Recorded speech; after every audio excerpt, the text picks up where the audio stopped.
El 2 de noviembre, la conmemoración de los fieles difuntos, las almas del purgatorio. Y a muchas personas, la gran mayoría, no tiene certezas de qué es lo que pasa luego de la muerte, qué nos espera. Y la pregunta habitual suele ser, ¿dónde están las personas que mueren? ¿Dónde están los muertos? Y la palabra de Dios nos dice en el libro de la sabiduría, capítulo 3, versículo 1, las almas de los justos están en las manos de Dios. Pero bueno, hay que tener en cuenta las palabras de las Escrituras. Dice las almas de los justos y no de los injustos. Y en este camino de la fe uno va descubriendo en ese tesoro que quiere compartir y va entendiendo muchas cosas. La muerte se entiende de otra manera, como un paso. El sufrimiento también. La penitencia también podemos entenderla de otra manera. En la palabra de Dios no encontramos la palabra purgatorio, pero sí su doctrina. Lo vemos en el Antiguo Testamento y en el Nuevo Testamento, con la parábola del rico y el Lázaro. En el Catecismo de la Iglesia Católica, en el numeral 1031, podemos encontrar la definición de purgatorio o purificación final, y dice lo siguiente: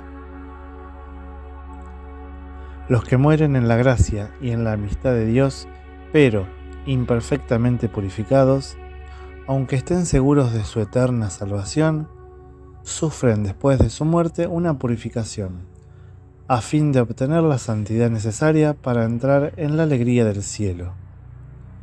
La Iglesia llama purgatorio a esta purificación final de los elegidos, que es completamente distinta del castigo de los condenados. Entonces el purgatorio, podemos decir que incluso hasta los elegidos van a pasar por ese lugar. Las personas santas, las personas que murieron en gracia, entrarían directamente en el cielo, en la iglesia triunfante. Entendemos que las almas sufren y mucho al pasar por el purgatorio, por el fuego purificador. Cerca del Vaticano, en Roma, hay un pequeño museo en la iglesia del Sacro Cuore di Gesù, del Sufragio, donde un sacerdote logró recolectar muchos casos de almas del purgatorio donde Dios, en su infinita misericordia, les permite manifestarse. En muchos de los casos han dejado huellas de quemaduras, haciendo referencia al fuego purificador. En otro podcast trataremos más profundamente este tema. Hoy les quería compartir 3 anécdotas que nos pueden ayudar a entender la dimensión del purgatorio. Uno es sobre la aparición de la Virgen en Fátima y 2 de San Juan Bosco. En la aparición de los videntes de Fátima, en una de las tantas apariciones, Jacinta le pregunta a la Virgen por una amiga que había fallecido hace un tiempo, y la Virgen le responde que se había ido al cielo. Jacinta le pregunta por otra amiga y efectivamente también estaba en el cielo.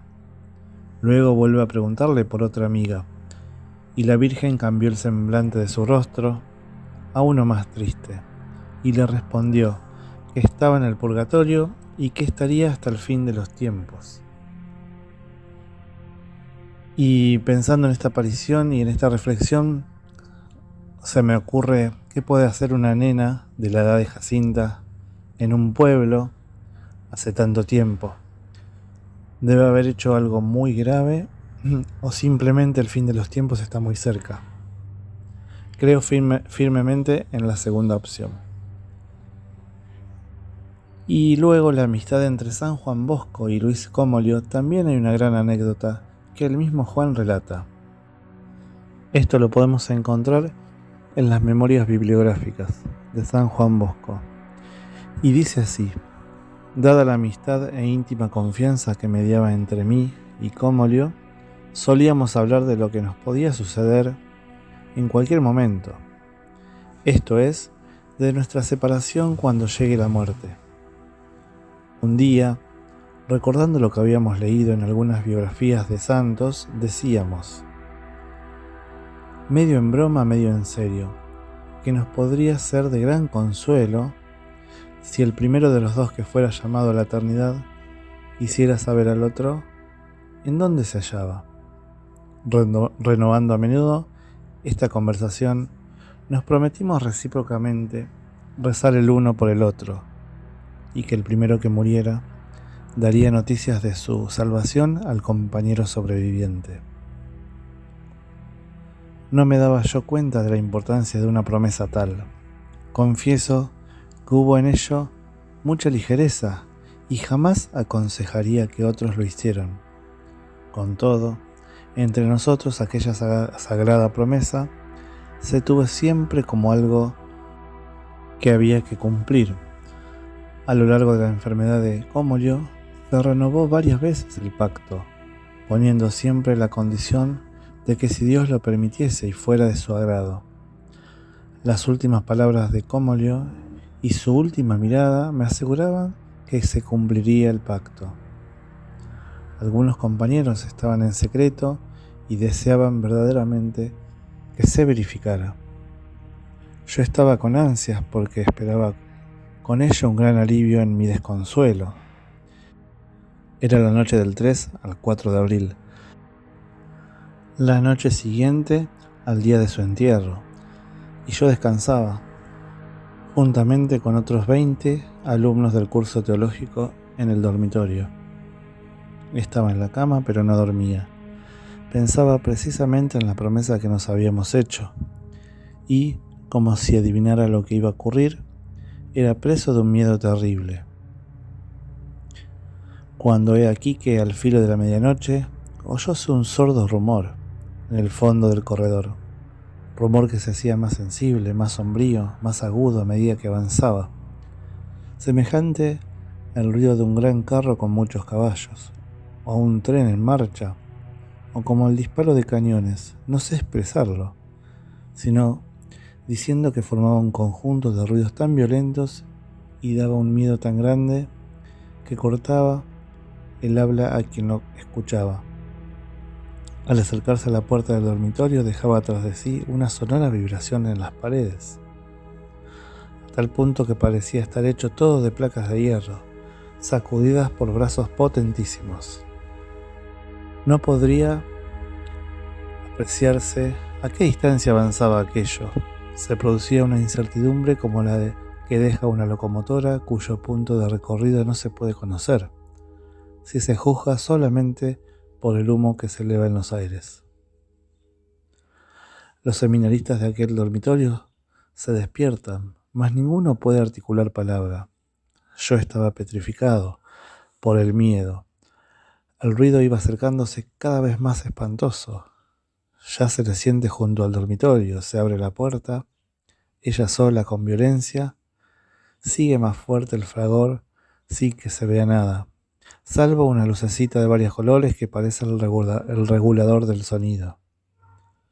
De repente se hace silencio, brilla una luz vivamente y se oye con toda claridad la voz de Comolio, más débil que cuando vivía. Y por 3 veces consecutivas dice: Bosco, Bosco, Bosco, me he salvado. En aquel momento, en el del dormitorio se iluminó más, se oyó de nuevo con mucha más violencia el rumor que había cesado, como un trueno que hundiera la casa. Pero cesó enseguida, y todo quedó a oscuras. Los compañeros, saltando de la cama, huyeron sin saber a dónde. Algunos se refugiaron en un rincón, otros se apretaron alrededor del prefecto del dormitorio, y así pasaron el resto de la noche, esperando ansiosamente la luz del día. Todos habían oído el rumor, algunos percibieron la voz, sin entender lo que decía. Sentado en mi cama les decía que se tranquilizaran, asegurándoles que había oído claramente las palabras, me he salvado. También algunos las han oído como yo, resonar sobre mi cabeza de modo que por mucho tiempo se repitieron por el seminario. Yo sufrí mucho. Fue tal el terror que sentí que hubiera preferido morir en aquellos momentos. Es la primera vez que recuerdo haber tenido miedo. Por ello, contraje una enfermedad que me llevó al borde del sepulcro. Quedé tan mal en mi parada salud que no me pude recuperar por muchos años. Dios es omnipotente y misericordioso. Generalmente no atiende estos pactos, pero a veces en su infinita misericordia permite que se cumplan, como en el caso expuesto. No seré yo quien dé nunca a otros consejo semejante. Cuando se trata de poner en relación las cosas naturales con las sobrenaturales, la pobre humanidad sufre grandemente, en especial cuando son cosas no necesarias para la eterna salvación, ya que estamos bastante ciertos de la existencia del alma sin tener que buscar otras pruebas. Bástenos lo que nuestro Señor Jesucristo nos ha revelado. Y para agregar a esta anécdota, la primera de las biografías juveniles escritas por San Juan Bosco fue la de Luis Cómorio, el mejor amigo de su juventud. En su amistad sí se cumplió la frase de la Santa Biblia que dice: hallar un buen amigo es como encontrar un tesoro.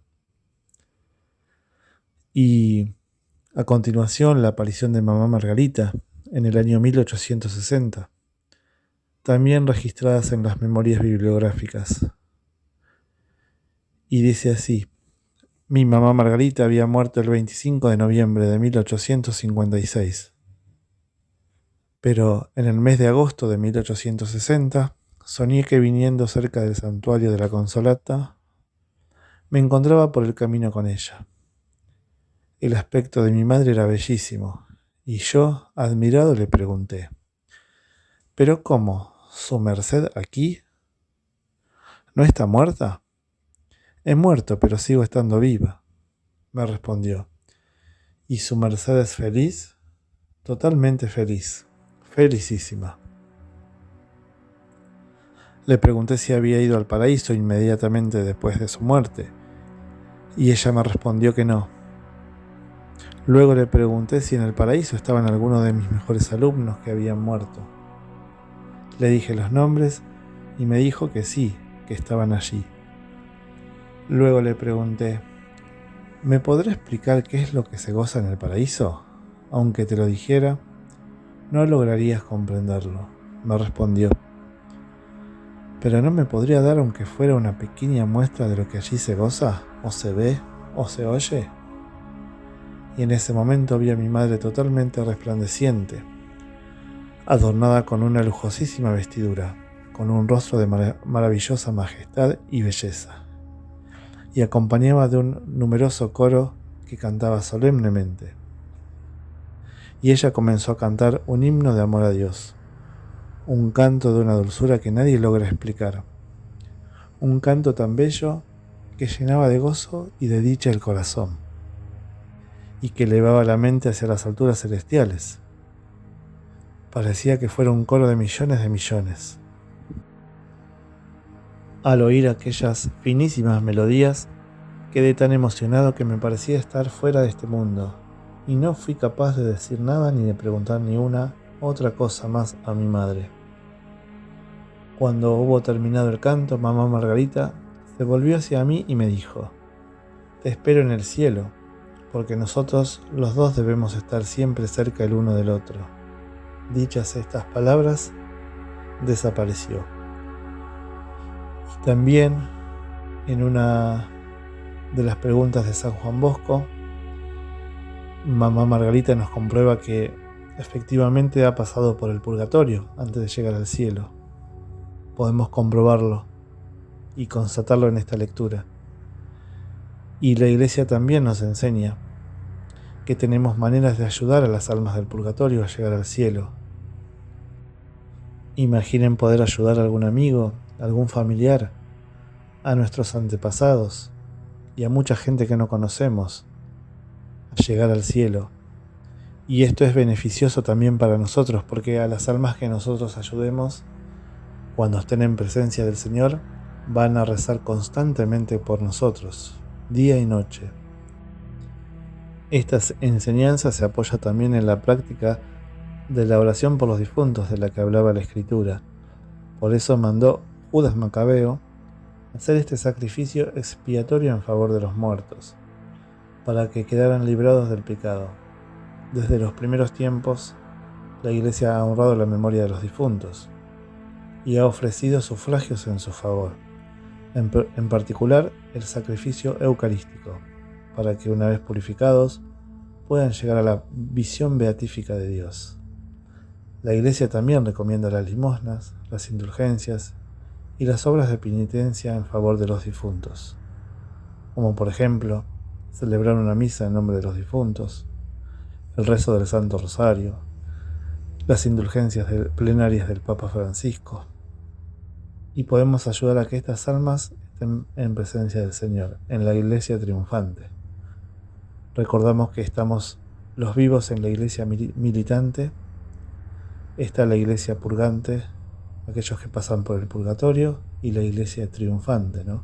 Quienes ya se encuentran en la presencia del Señor. Si te gustó este video, este podcast, te pido que te suscribas y le des like al video. Este es un nuevo canal que comenzó con este primer video. Ave María Purísima, sin pecado concebida.